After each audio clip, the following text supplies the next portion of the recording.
Hey everyone, welcome to Uptown Studios Live. I'm so happy today. Jennifer Donlon Wyant, I'm telling you, I have followed you forever. I admire you. I admire the hard work. I think I met you like one of the first 2 weeks that you got your position. And I I think don't so. know. Yeah. Yeah. So I see I walk my dog every morning and we walk about 4 miles. So we're crisscrossing the grid in Midtown, and I see Jennifer riding her bike to work. And I love that. I love that you are you're living your passion, I think, about transportation. So tell people what your job is. Okay, my official job. Thank you, Tina. Thank you so much for having me. This is You're so so much welcome. fun. It's so exciting. My official job is transportation planning manager for the city of Sacramento. And what that is looking at the long range transportation planning for our city, figuring out how we can get there. What do we need to do, and how do we get those pieces in place, the multiple pieces, everyone together, to get sidewalks built, curb ramps, crosswalks, bike lanes, all that good sort of stuff that I know that you enjoy, Tina, and your audience probably does as well.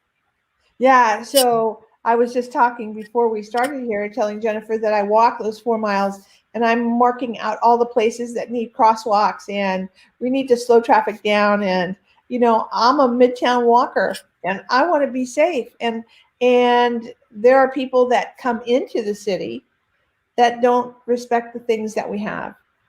I think that that's some of the problem. Well, I think a great challenge that we face, I'm immediately going to jump off on our Traffic Safety Vision Zero program. Okay. And so the city of Sacramento continuously ranks as one of the worst cities in California for traffic safety. And we face a couple of key issues. The first one is drunk driving. Not a lot I can do about the drunk driving issue. We'll rely on our business partners to make sure our folks aren't too inebriated when they leave, and our police department to handle that. But the other thing is speeding. So we continuously rank as one of the worst cities in California related to speeding. And there are a couple of ways that we can address that. It's like redesigning our roads. Let me tell you how long it takes to redesign our roads, anywhere between 7 and 15 years, because we accumulate that funding. Yeah. It's a long time, isn't it, Tina? Yeah. It's a long time. Yeah. So if we start today, it's going to be a long time. It's like we're not going to see it quickly. We're not. I mean, we tried to do some cost-effective measures to slow folks down quickly, piloting new things, such as our pilot for slow and active streets, right? Trying something. I love that. Trying it out. You've been on it? I'm just going to beat my drum a little bit. Uptown Studios donated $5,000 to the project because we want it to be branded well. Because I'm passionate about it. I think that we should have slow and active streets, and I understand that you're getting push me, pull you, residents and drivers, and you know there's always going to be somebody on the other side when you want to change the way things are. But I admire this project so much that I'm throwing some money in the pot. Yeah, and we thank you. Thank you so much for helping us out. Branding and getting the word out and marketing is definitely not my skill. I'm a pretty good bureaucrat, and I'm pretty good at really focusing, bringing folks together and working us towards an objective, but branding, definitely not my thing. Okay, there's one thing that I heard at a transportation meeting that I attended, and it was the rate of incidences of death for pedestrians being hit by vehicles due to their speed. Do you have those numbers? I think it was. I do. So what we do know is that the faster you go, and I don't have the specific numbers in front of me, but the faster you're driving, one is driving, the higher likelihood of a pedestrian fatality, which is why we try to bring speeds down so that if a crash occurs, that we don't, it's more survivable for the pedestrian, because we do two things. One, we try to avoid that crash in the first place. And the second thing, if it's going to happen, let's make sure that it's a safer type of crash. And so that's why we've done a lot of the road diets. People think, so you live on the grid and you work on the grid. And so you know our J Street project that we did a couple of years ago, where J Street used to be 3 lanes. Yeah. And we brought it down to 2. A lot of people think it was a bike project. Let me tell you, it actually wasn't a bike project. It was a pedestrian safety project. I believe that. I believe that, because trying to cross at 25th and J is a challenge, because there's not a light there, or I forget which corner it is. But what I heard at this transportation meeting was that 1 in 10 pedestrian deaths will happen from a car hitting you at 20 miles an hour. And 1 in 10 will survive at 40 miles an hour. Yeah, absolutely. So, And that's, we want to slow people down. Yeah, because I mean, you just don't survive a 40 mile an hour, and people go 40. They go 40 a lot. They do. They do. And people don't follow the speed limit. No. And do you know how we set the speed limits in California? How? Tell me. Not by what we want people to drive, but what they are driving and what the fastest among us are driving. And that's California law. It's called the 85th percentile rule. Oh, and wow. So the city doesn't have a lot of tools to just lower speed limits. And so what we do is we take advantage of every tool that we legally have available to us to lower speed limits. So like the roundabouts slow people down? Yes, the roundabouts slow folks down. Doing a road diet or removing a vehicle lane and creating more friction, that slows people down. But just by taking a sign and replacing 40 with 20 is not going to slow folks down. It won't really work. Yeah. And so we're trying to do is use all the tools in our toolbox to get folks to drive more slowly, to be aware, to be actually part of the community of the corridor and the mobility community. Because when you're in your vehicle, you tend to be very disconnected from your environment, which is different if you're walking or biking. And we really want people when they're driving, because I have a car, we're a single car household, and on occasion I get off my bike and I get in my car, and many people are like that, right? You're not, uniform. You're not just a bicyclist. You're not just a driver. You're not just a pedestrian or a transit user. And we want folks to really engage with their environment and share the space, because we all have to work it together. And what I find is, and we got an electric vehicle, and we've had it for a year. And of course, it was the COVID year, and I've driven it 480 miles in a year, because I drive from this side of the street on Monday to Monday, and there's my drive, right? I do this little circle. So not much driving during COVID, but what I see is that because I live and work in Midtown, so we're in the grid and where these situations arise. When I'm driving, I'm looking at look at all the people that are out. And it kind of slows me down because it's part of my neighborhood. And what I see is that people come in and they're on their phone or they're listening to music and they're just getting from here to there. They're really not observing the community that's around. It's like, look, a new store opened here, or they're really not looking at all of that. And they tend to go faster. They just want to get from here to there. Yeah. That's why we want to slow folks down. We really want them to engage with the environment so that everybody is safer. We're all better. And the business community has been really great because as we've done these projects where we're slowing drivers down, such as the Midtown Association, they've been great champions for the work that we do, because there's an economic benefit to what we do as well. So if we slow that driver down, they get to see that this new store opened up. Instead of flying past it, they're like, oh, look at that. I want to get some gelato, or I want to go to get some vegan ice cream, right? Right. We're talking about Babes, and we're talking I am talking about Babes. I went there the other day. I know, that's where I go, but I see this long line out at Ginger Elizabeth's, which is great because she's just 2 buildings down, but I can go right into Babes and get whatever I want. Yes. It's quite tasty. But you don't notice it when you're driving fast. You just don't notice it. You don't. And making people stop at a crosswalk on J or K is a challenge for a pedestrian. I'm out there and I'm yelling at people, hey, slow down. I'm trying to cross the street. So I did the same thing. I'm the champion. I'm the Midtown champion, as I know you are too. I appreciate that. I don't live in Midtown. I live just on the other side in East Sac, but I am also the lady who's crossing H Street in a crosswalk where folks aren't stopping for us as I walk the dog, and I am giving them a piece of my mind. Slow down, wait for us to cross. Right. Mm-hmm. So, and this is all connected to climate change. And what's Sacramento doing? What are we doing about climate change? Well, we have our interim climate lead, which is my colleague, Jennifer Venema. And if you haven't met Jennifer, I definitely recommend everyone getting in touch with her. I have met her. I'm on a PEV coalition. And she's on there. Wonderful. So she's part of the crew of Jennifers that are affecting change in our communities in Sacramento. So she's our interim climate lead. And then I work with her on the transportation pieces of climate change. So did you know that transportation is over 50% of Sacramento's greenhouse gas emissions? Wow, I believe it. Yeah, it's I believe huge. because we all come into this small grid, Yeah, and yeah. yeah, Well, we're a suburban city. Outside of the grid, things aren't close by, so a lot of people travel. We also have a lot of folks who come to our city from other parts of the other cities in the region. And so greenhouse gas emissions are a key part of how we can address climate change. And we need to do that through transportation. And we do it a couple of different ways. One, Jennifer Venema's team leads a lot of the work we do around electric vehicles. So we're working to provide more electric vehicle chargers because not everybody has a single family home where you could readily charge that. And we want to make sure that it's accessible to people who live in apartments or people who live on the grid yes, who might not have that, right? yes, Yeah. that's so important. I'm working with Rafe Porter. Do you know Rafe? I do, yes, with the Air District. Yeah, he's with the Air District, and I connected him with a couple of nonprofits that have gas guzzlers, and they have this new program to replace them with electric trucks and vans, and getting charging stations at some of the bigger nonprofits where there's several nonprofits in one area is like, and part of that equity is that people in the lower income areas don't think that they can afford an electric vehicle, but they can. Yeah, yeah.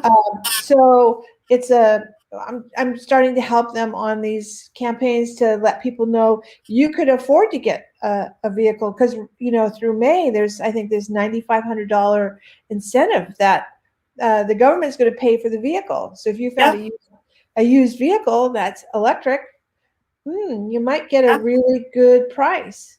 And increasing the electric charging. When I went out and bought my electric vehicle and brought it home and went, oh, how are we going to charge it? So I live in Midtown and it's 50 feet to the curb, and I live on an alley, and there's no parking in the alley. And I thought, okay, this is going to be a challenge. Now what?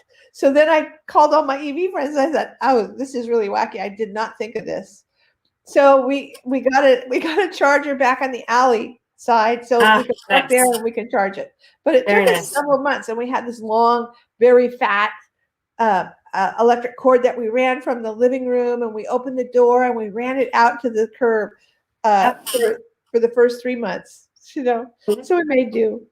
Yeah. And those are the nuts and bolts challenges that we at the city are trying to overcome. Of how can we get folks to have access to chargers?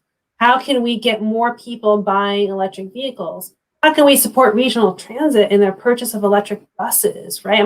I don't know if you know this about me, Tina, but I love the bus. It's one of my most favorite ways to travel around our city.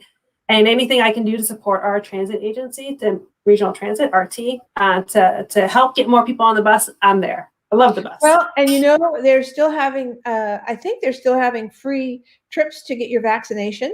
They are, yeah. So you just let them know that you're getting a vaccination and give it a test. Right? Yeah, absolutely. Give it a try. Try it out. And if you've got kids, the city of Sacramento sponsors free transit for our youth with regional transit. So kids going back to school, now they can get on the bus and go to school on the bus for free. They're an awesome agency, and they really try hard to get people to ride the bus. And I don't know what the hard piece of changing that behavior. Leave your car here and take the bus. Yeah, that's a hard change. People are attached to their cars. I think change is hard. I think change in general, right? And so if we continue to make it easy to drive, but without making it easy for other things such as walking, biking, or transit, people are going to stay in their same habits. But if we make it, I'm not going to say make it harder to drive, but not making it as easy to drive, and talk about making it easier to get on the bus, to ride a bike, or to walk, we'll get the better outcomes, or at least provide mobility choices. One of the things I always tell folks is that starting at the city is the bike lady, right? So everybody always thinks it's Jennifer as the bike lady. But I'm actually the transportation planning manager, and I cover a large realm of things. Folks worry that I'm trying to get everybody out of their car. Not the case. There are going to be some people who have to drive. If you're older, or maybe you're unable to use the transit system, if biking is just not a physically available option to you, obviously there are going to be folks, or if you live, let's say you live in a community outside the city and there's just no transit and there's not realistic for you to walk or bike. I biked down to Cabrillo Park, the neighborhood, this weekend from my neighborhood, and it's not super bike friendly. So not everyone can. But what I'm saying is that I'm not trying to get everybody out of their car. What I'm trying to do is actually provide that the walking, biking, and transit are viable options, that it's comfortable, it's connected, it's convenient. And that's all part of, as you see across the bottom right there, sactransportation.org. That's our Sacramento Transportation Priorities Plan, where we're just kicked off our community engagement last week to ask folks what their values are around transportation. Yeah, well, and having those options out there that you're, when we're talking about behavior change for campaigns, it is taking people that I always do this, I never do this. And it's the sweet spot right in the center is that I tried it once, but I didn't kind of like it. Oh, I heard that it's changing. I might try it again. If you go to a restaurant in Midtown and you have to park 4 blocks away and it would have taken you less time to ride your bike to the restaurant, that's an incentive to try riding your bike to the restaurant. More bike parking, increasing the number of electric bikes out there. I mean, we have all of these jump bikes and line bikes, and what are the other ones? But we have Spin, Bird, and Razor scooters. Spin, Bird, and Razor scooters. And if you haven't ridden a scooter, it is so fun. The other morning, I went out with Sister Libby at Mercy Peddlers, and I rode a 3-wheel electric bike. And it's like, oh, I've got to get one of these. And she's got a souped up model, and she can go 35 miles an hour on her little electric bike. Wow. She's zooming. Wow. Well, technically, that's not a bicycle if it goes over 25 miles per hour. But we'll leave it there. She only goes 25. Well, I liked the jump bike so much that I bought my own electric bike, electric assist bike. Yeah. Because we're a single car household, and sometimes I don't always have a car available. Like last weekend when I went down to our neighbors in Cabrillo Park to get them some information for their slow and active streets, and I didn't have my car. But luckily, I had my electric assist bike, and so I took my bike, and it was, I think, 21 or 22 miles round trip, which I could have done on a regular bike, but it was so much better on electric assist. And it's more fun. It was so much fun. So I heard from Saba, I'm working with them, that there's going to be an incentive for electric bikes coming up that they're working on. Have you heard about that? Yeah, so there is one with the Air District that has potential that I know they're discussing. But there's also state legislation right now that's working its way through the state legislative process, and I'm no expert at that, where there would be some sort of voucher or rebate for folks to buy electric bikes. And we talk about the electrification. This is another great tool. One of the things that we're very cognizant of, though, is the equity piece of it, right? And so if you do a rebate, you have to have that money available up front that you can then get reimbursed. One of the things that we would like to see is that it be a voucher program where they work directly with the bike shops, so that as a user is going to buy it, I don't need to front that money. I don't have to fund it. It's the same way that they're doing with the cars. Why shouldn't they? Right? Yeah. The bike shop gets the voucher, and I walk in and I get $1,500 off my bike. Yep. Right? Exactly. They get their money. I'm good. I don't have to come up with that. I think that that's really smart. Yeah. And e-bikes are a game changer because they allow you to travel so much further than you could travel before. And then a lot of folks worry about, like, if they're going to travel for work, commuting by bike, getting sweaty. And I don't think you necessarily do. So as you see me on most mornings back when I was working at City Hall and we passed by each other, I biked. It's a 4-mile bike ride from my house to City Hall. So it's not super far. Usually 5 miles is about the distance.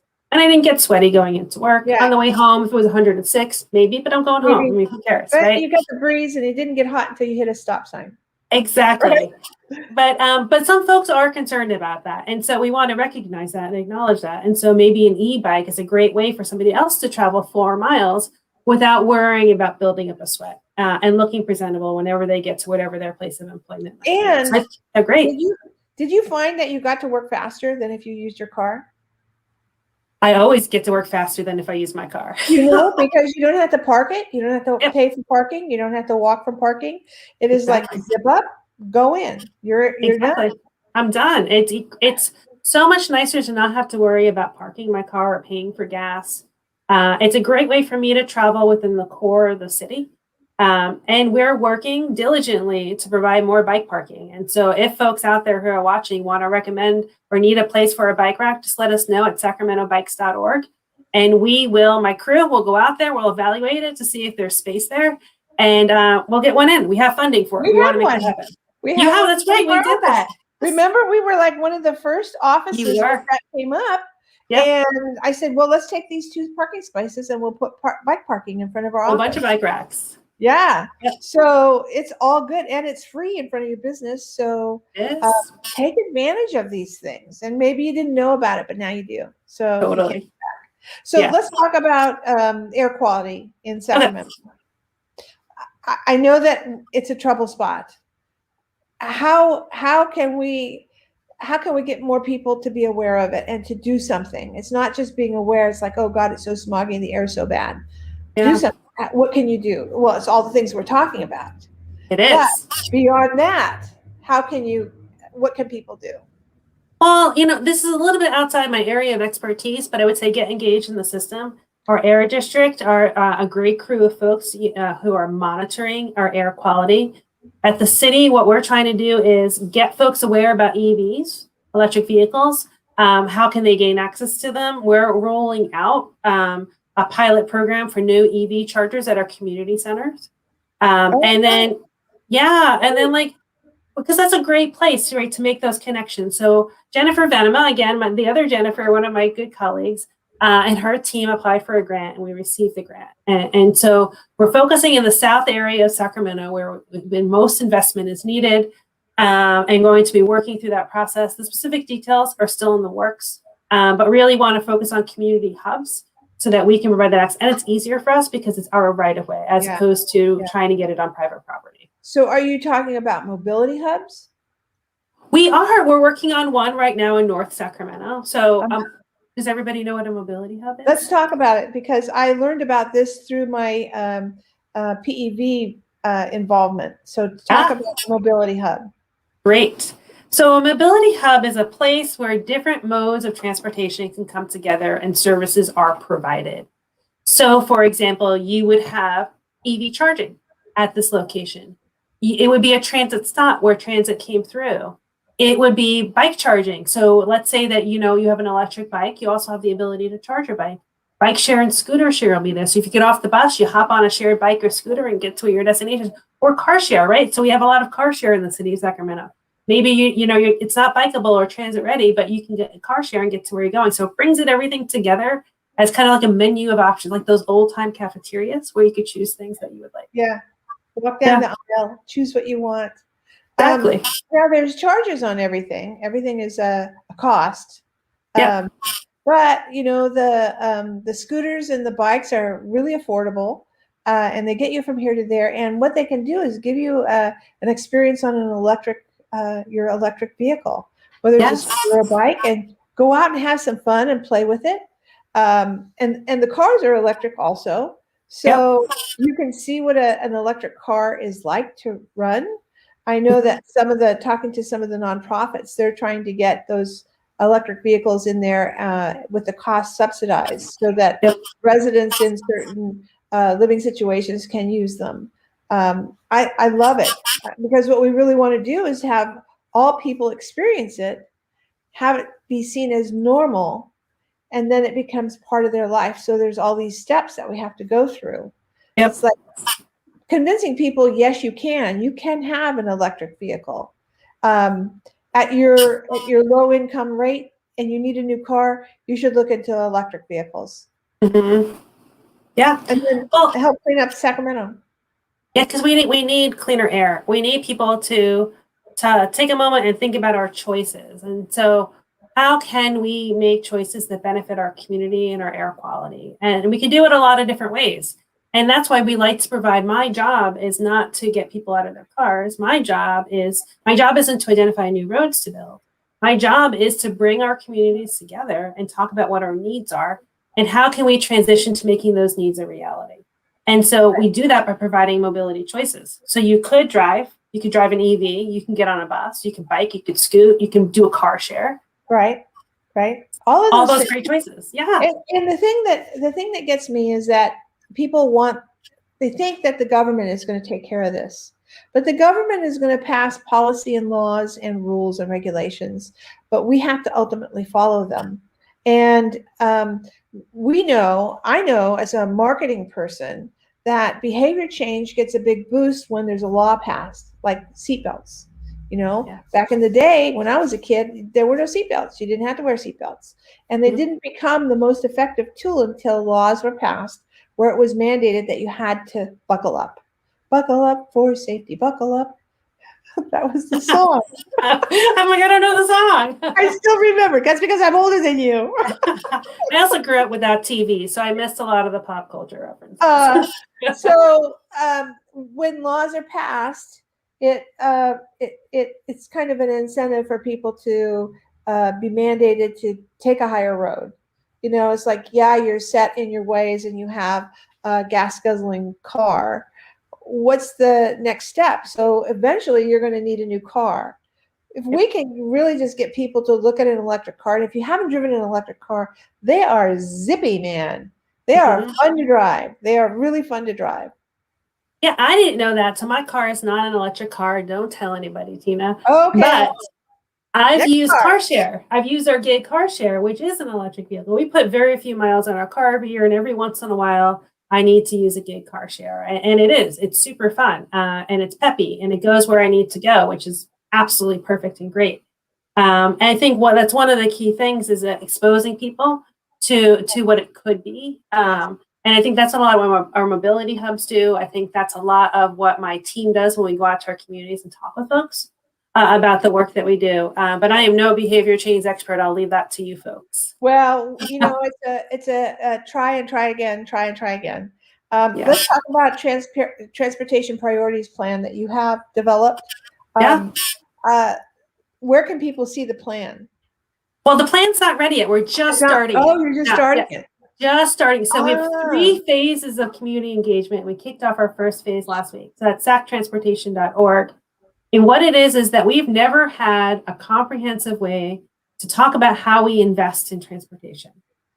We've had a whole bunch of little silos, and sometimes the loudest voices get the attention, which is not an equitable way to do things.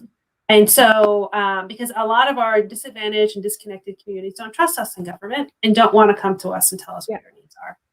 So the Transportation Priorities Plan is going to bring everything together. And we're going to talk about the $5 billion in need, that's the B, that we need to fulfill, that we know of. And before we even get started on talking about what priorities are, we want to know your values. We want to know, folks, do you value air quality? Do you value maintaining our streets or safety? And so we're kicking that off right now. We're going to have a community meeting next week and another one in early May. And we've got a whole bunch of fun apps to ask people to tell us about your values, and all of that is at sactransportation.org. So where's the first meeting? The meeting's virtual online. It's next Wednesday evening on the 28th. It is an evening meeting to introduce folks to the process, and you can register at our website. It's going to be a virtual meeting, kind of like this. So lots of people can go. As many people as they want. It's COVID friendly, right? So we're not going to be up next to each other. Really hoping though for the next phases that we'll be able to meet in person, because you get it's more rich that way. And we'll do a hybrid effort where it'll be online as well as in person. But yeah, so go to sactransportation.org, register for our meetings. Either one, they're both going to be the same thing. And that register people, because then you have a voice. They're going to listen to you. This is the part where they're going to ask a lot of questions and they're going to really listen. Right? Thank you. Absolutely. Of course, we're going to really listen. You have big ears. We're going to hear what you say. What do you need? Especially in these low-income neighborhoods. It's like, we want to get you onto electric vehicles. All right. We have 1 minute. Oh my gosh, how'd that go so fast? I know, right? Any last thoughts? I would say that, I'm a public servant. My team are public servants. We really want to serve. We love our community and we want to serve them. And it's a big honor, but it's also super fun to do the work that we do. Not always the best. Sometimes it's hard, but in general, we have a good time and we love our city. Thank you for having me. Oh, you're so welcome. And everyone, I want you to get out there and walk, bike, scoot, skate, jump, hop, whatever it is that you need to do, but leave your car at home because you're going to see things that you never saw before. Walking or going slower really opens up your neighborhood. And Jennifer, thank you for all your years of service here. How long have you been here? 4 years. 4 years. And Yes. I hope it's going to be 40 because you can't go back east and to that big Irish Catholic family. You have to stay here. Bring them here. Bring them all right, here. Tina. All right, everybody. Thank you so much. We will see you next Tuesday. Thanks for joining us. Thank you. Bye-bye. Bye.